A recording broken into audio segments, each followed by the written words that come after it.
नमस्कार श्रोते हो, अद्वैत अद्विता ब्लॉग्समध्ये तुम्हा सर्वांचं स्वागत. श्रावण महिना म्हणजे भक्तीचा, पावित्र्याचा आणि निसर्गाच्या हिरव्यागार सौंदर्याचा एक सुंदर मिलाप. आणि याच श्रावण महिन्यात आपण महाराष्ट्रातील काही निवडक आणि अद्भुत मंदिरांना भेट देणार आहोत.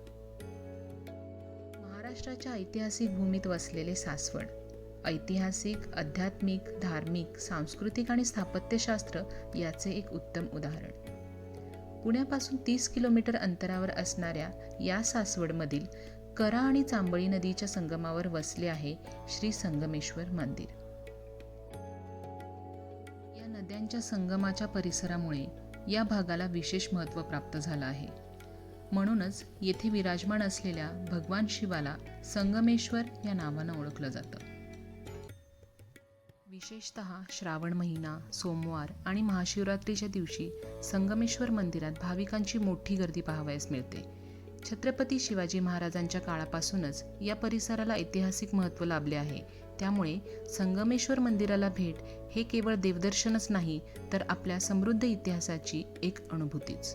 असे सांगितले जाते की श्रीकृष्णांच्या इच्छेवरून भीमाने ब्रह्मदेवांच्या कमंडलूतील पाणी पृथ्वीवर सांडले आणि त्यातूनच या करा नदीचा उगम झाला. नंतर ब्रह्मदेवांचा क्रोध शांत करण्यासाठी भीमाने महादेवांच्या पिंडींची स्थापना केली. पांडवांनी याच ठिकाणी वास्तव्य करून शिवाराधना देखील केली होती. मंदिरात जाण्यासाठी या नदीवर एक लोखंडी पूल बांधण्यात आला आहे. आतमध्ये जाण्याचा हा मुख्य प्रवेश मार्ग. दगडी बांधकाम असलेल्या या मंदिराचे वैशिष्ट्य म्हणजे येथे असलेले एक नाही तर 2 नंदी. सभागृहातील नंदी तर अतिशय भव्य, सुंदर कोरीव नक्षीकाम यावर केले गेले आहे.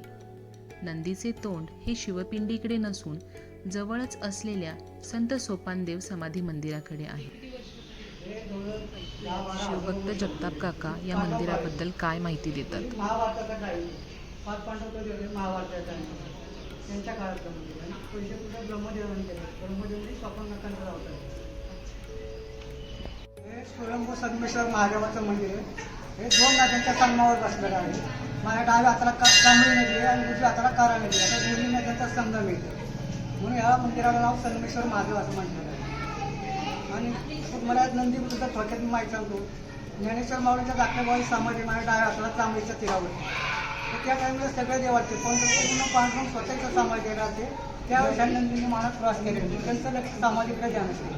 आणि पहिली पूजा म्हणजे ब्रह्मदेवाने केले. ब्रह्मदेव म्हणजे स्वपन काकांचं अवतार आहे. खोल गाभाऱ्यात दिसून येईल शांत स्वयंभू शिवलिंग. हेमाडपंथी रचना असलेले डोळ्यांचे पारणे फेडेल असे हे मंदिर.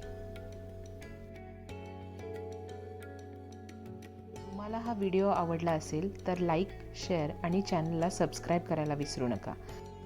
पुन्हा भेटूया एका नवीन ठिकाणच्या सुंदर प्रवासात. बोला हर हर महादेव.